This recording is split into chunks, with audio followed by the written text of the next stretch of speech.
In June of 1964, DC published a comic about Composite Superman, which is what happens when you cut Batman and Superman right down the middle and then stitch them back together again. The character is horrifying to look at, and here's a brief rundown. Joseph Meach is just your average everyday diver who struggled with his act because he lived in Metropolis. He tried to dive in a big water tank and almost drowned, so Superman saved the day and gave him a job at the Superman Museum, where he went a little crazy, blaming Superman for saving his life and giving him a job and, a purpose and all that. Joseph ended up being struck by lightning while tending to one of the Legion of Superhero displays, and accidentally got all of their superhero power. These powers include size changing, shape changing, 12th level intelligence, magnet powers. He could walk through walls, disappear, and fly. He was much more unique than the other guy. Unfortunately, with his new wide array of superpowers, not a single one of them was fashion sense, so he ended up making a costume by cutting the Batman costume and a Superman costume in half and stitching them together. Personally, I feel like having only half of Batman's cowl would make it more difficult to wear, but hey, maybe he shapeshifted his head and he just looks like that. I don't know.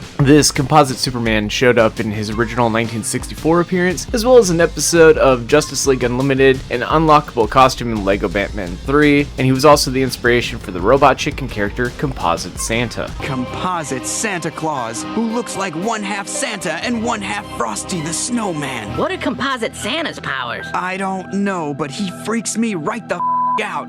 That's all well and good, but it doesn't have much to do with the delicious crunch that you can find in a bag of combos, now does it? We want combos! Cheese-filled combos. Combos, really cheeses your hunger away. Now we skip through the decades to 1996. This is the year that Beast Wars came out. This is 1996, and a few spare ads in Marvel Comics. We get this little brain teaser courtesy of Combo Snack Foods. Combo Man, can you spot all 14 superheroes that have been merged into this horrible affront to fashion? It's like Sophie and Igard's insane wedding cake, where each layer is a different flavor, and it's going to collapse under its own hubris. Combo Man lives outside of God's light, and consequently outside of his love. But here we go, let's name the layers of this double 7-layer bean dip. The Hulk. Naturally, when we think super strength, it's all in your hairline. Combo Man inherits his Hulk strength through his follicles in like a reverse biblical Samson event, or maybe it actually is a reference to Samson with the idea that if you remove his hair, he becomes powerless, or maybe it's just a silly ad campaign. Combos, a crispy nugget outside, inside a creamy, rich, melt-in-your-mouth filling made with real cheese. So inside you, It's real good food. Cheese-filled combos.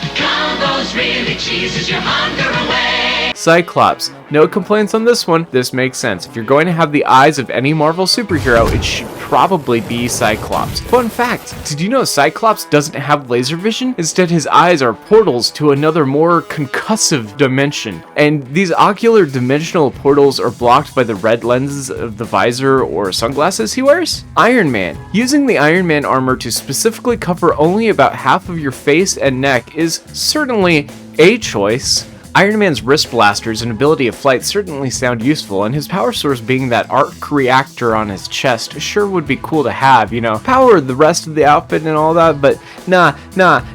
Definitely the best part of Iron Man you should keep is his mask that covers his mouth. Hey, here's a question. How does Combo Man eat his delicious combo snacks when his mouth is covered? If he tries to lift his mask like Iron Man does, wouldn't that just make the Cyclops glasses come off too? And then he shoots everything with concussive eye blasts? This is an amazing design. Magneto. Magneto is known for having magnetic powers, able to rip the iron out of a man's pores, able to affect the rotation of the Earth's magnetic poles, and generally being one of the top mutants in the X-Men universe. But forget all of that, his real power is having a big cape. The Punisher. I don't know anything. Does the Punisher really even have powers, or does he just use guns? Yeah, either way, he has some powerful pecs, apparently.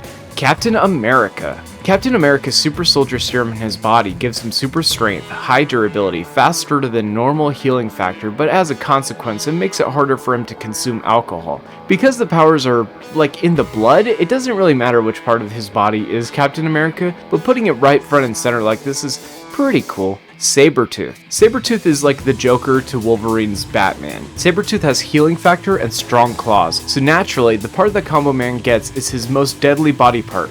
His tummy. and the parts of his arms above the elbows below the upper arm. Does that make sense? If you asked Wolverine what Sabretooth's most dangerous body part is, I think he would tell you it's the part of the arm like above the elbow but below the upper arm. Carnage. Combo Man's elbows are controlled by the Carnage symbiote. The Carnage symbiote is usually controlling the serial killer Cletus Cassidy and makes him one of Spider-Man's greatest foes. The symbiote has shape-shifting powers and can be used to duplicate web slinging. In this way, I think Combo Man can use powerful elbow attacks. Daredevil. Daredevil's powers include being a lawyer, being blind. Oh, I get it! Because Justice is blind! That's funny! And having echolocation. Everyone knows echolocation is all in the wrist. Spider-Man. Having Spider-Man hands makes sense. It's good for web slinging and wall crawling. Combo Man isn't seen changing the web fluid cartridges in his one comic, which we will get to later. So I think maybe he's like the Tobey Maguire Spider-Man. Maybe Combo Man just has like the web fluid built into his body. Maybe he produces it in his wrists. I don't know. Sentry. Ah, yes. Sentry. Everyone's favorite superhero. I don't know anything about Sentry, so I'm gonna let Toon handle this one. The funny thing about Sentry is that when you look at Combo Man, or at least his outfit, he's basically the combination of multiple Marvel characters. But Sentry himself, according to his backstory, is an amalgam of 100 of the strongest people of his race, meaning that Combo Man is a combo of a combo squared, if you will. Sentry debuted in the comics at roughly the same period of time when Iron Man the Animated Series started, which he was in from the start, meaning that he was probably made with the intention of being part of both comics and TV show. So no matter where he officially debuted first, which I think is probably the comic book, his source material, quote unquote, should probably be still both. And as a person who watched the show, I have to say that Sentry, the drum rolls please, sucks.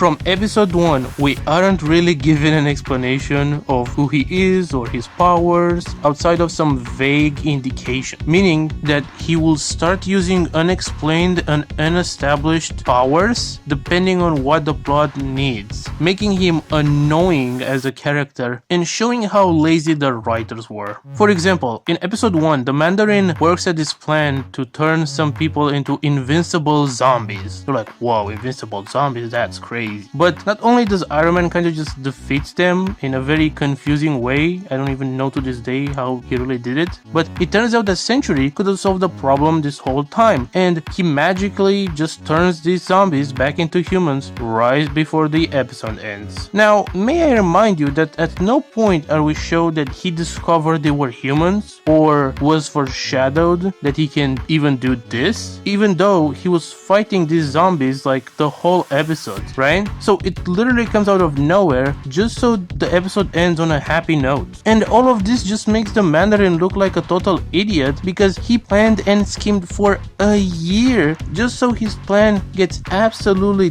dumpstered in like a second by Sentry. Meaning that either the Mandarin didn't know he could do stuff like this, which basically would mean that even in universe this is an ass pull, or that in the plan he schemed for a year he didn't consider Sentry at all. Either way, it makes the Mandarin look stupid, the writers look stupid, this whole show is stupid, and everything about this show and Sentry sucks. Though, if you were to power scale him, his powers are many, at least in the show. He has a lot of unexplained powers, magical powers, space-time, teleportation, whatever. So in that regard, at least he is very strong, or at least has many abilities. Human Torch. Yes, Human Torch's knees. Human Torch has the ability to light his entire body on fire, but in the case of Combo Man, there doesn't seem to be an off switch on these. Imagine if he's at the laundromat and he drops a quarter and he kneels down to grab it and he accidentally burns the laundromat down. I'm talking like a lot of shit here, but honestly, this and the Carnage elbows make the character really pop on the panels. It's a really cool design aspect, and I think more characters should have flaming knees. Silver Surfer. The Silver Surfer is the herald of Galactus, a cosmic being with a silver surfboard and wielder of the power cosmic. So naturally that power is kept in the lower legs. God, I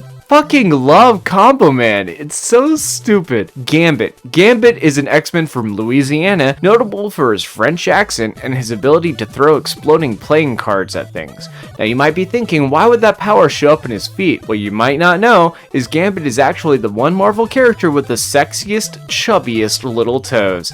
Really perfect specimens. It's hard to beat those toesies. Now that we've talked about what those powers are, let's really talk about the comic he's in. It's time to review Combo Man number 1.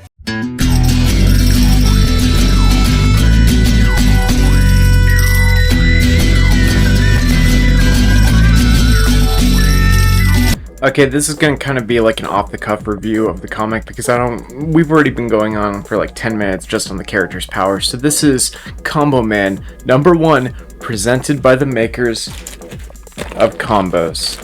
The incredible origin of Combo Man. So this comic is so stupid.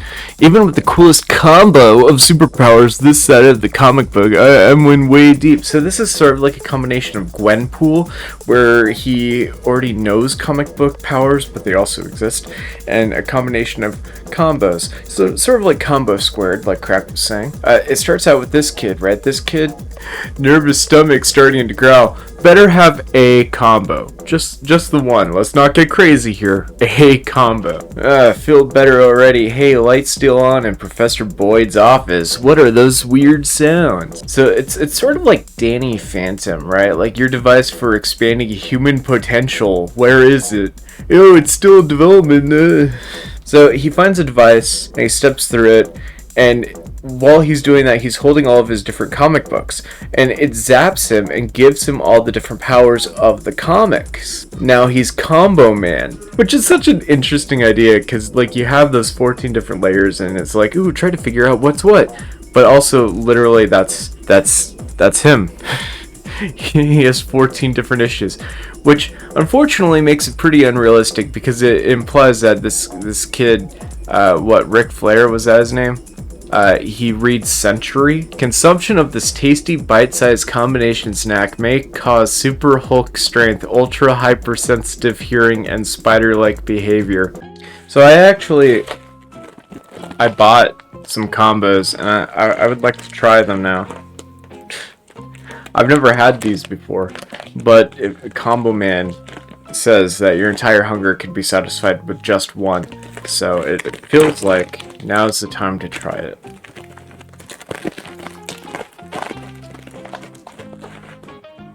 This one's broken in half, but you can see it's a nice cross section. You can see the cheese, you can see the pretzel, I think.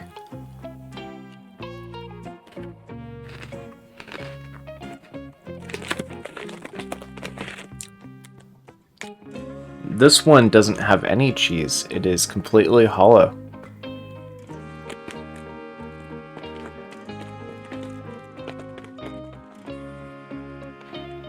There we go. This one has the cheese.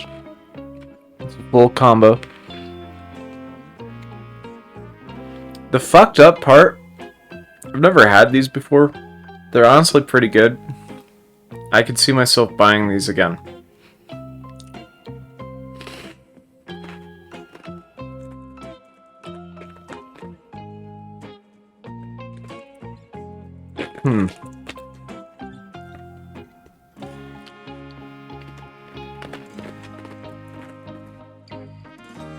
They're also actually kind of filling. Okay, so that's his backstory. He walked through a device holding a bunch of different comics and also a bag of combos, and that's how he got his powers. That's how he is Combo Man.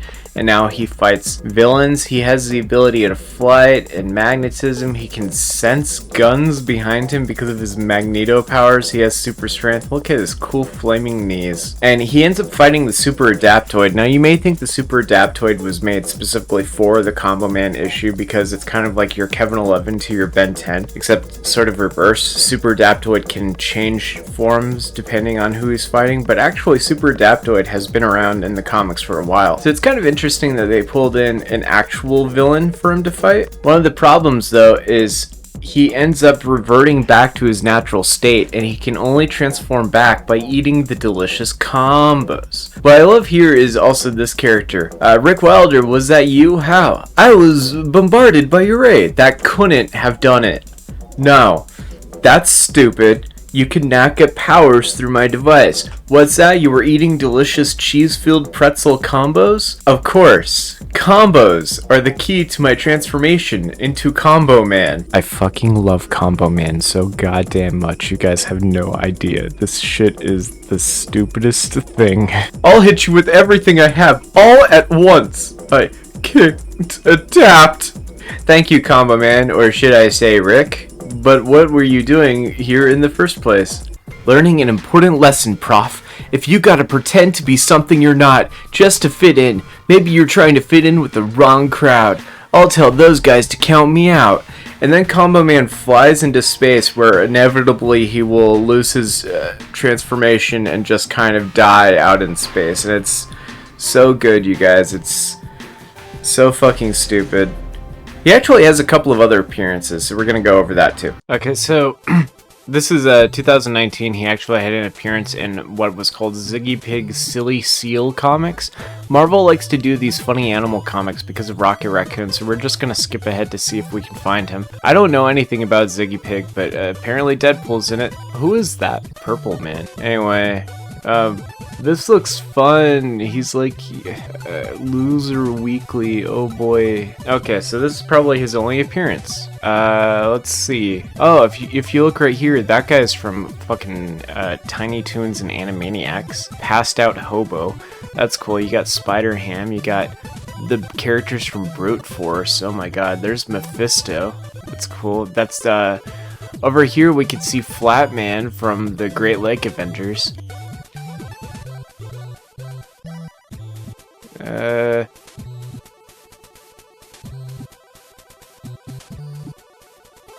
Yeah, they went to a different country. I'm pretty sure I passed it. Let's keep looking. This is like Where's Waldo? It's garbage. Like there's a My Little Pony and a Doctor Who cosplayer. I don't know who that guy's dressed as. Jesus.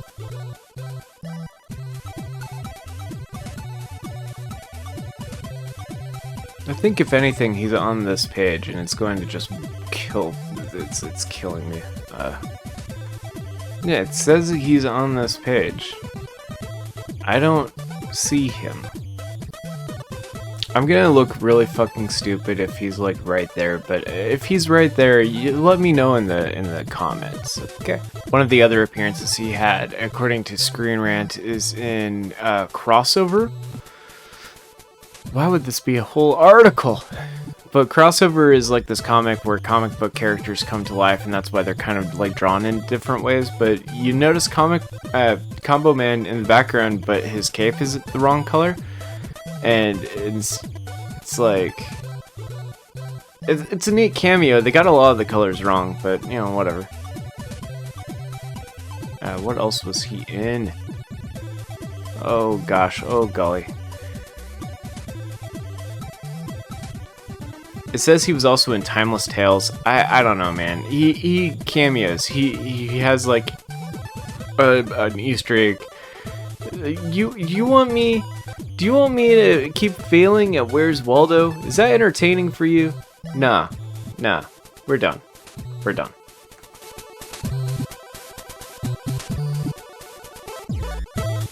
Actually, before I'm done, I do want to mention a couple of things that Crack was mentioning. First off, my own thing is the DC Comics versus Looney Tunes. We got a whole bunch of different special stories, like the Tasmanian Devil meeting up with Wonder Woman. So like crossovers, they're a good part of your balanced comic books. Like Marvin the Martian versus the Martian Manhunter. That's just good shit. You got Lobo the Hunter versus Roadrunner. This is a classic. You gotta cross these over. It's so good. There's Lobo with Bugs Bunny. Everybody's favorite. But also, they did a DC versus Marvel comics, which I find it really funny because on the spine it says Marvel versus DC. They really wanted to be even about this. This was released in the 90s. So you got like Spider-Man versus the Joker stuff. Basically the two universes they crossed over. You got like Silver Surfer and Namor and Batman. It's really wild stuff. Like Spider-Man and Superman on the same page. These crossovers, everybody loves these crossovers. But what happened like halfway through, you have this character that represents the entire Marvel universe and this character that shows off the entire DC universe. And they end up fusing together, I think. I forget. They have like a whole war thing, like there's Wolverine versus Lobo and stuff like. But they end up fusing and creating the Amalgam universe. Yeah, so that's the fusion. So you got like a Captain America, Superman. You got a Wolverine mixed with Batman called Nightclaw, I believe. Just all sorts of Kraven the Hunter mixed with the Cheetah. It's pretty cool. I think that's Spider-Man mixed with Superboy to make Spider-Boy. Yeah, he thought it would be worth mentioning that I bring all this up, and it's like it would be cool. Except the Amalgam universe doesn't really exist anymore. It lasted for about one issue. Essentially, comics come out once a week. Every now and then you have a month with 5 weeks. They're already like contractually obligated to put out 4 comic books a week, these companies. So every now and then they do something special for that 5th week in a month that you don't normally have. So that week, they were already doing the DC versus Marvel thing, and it ended on this weird cliffhanger where they fused the different worlds, and then for that 5th week, they put out one-offs for Amalgam. You had some really weird books, but yeah, it only lasted for about an issue, and then it was done. And then it got the two universes separated again, and then the weird red and blue aliens are like, yeah, we did a good job. Like, I don't know, man. It's weird. I vastly prefer it when they cross over with Looney Tunes.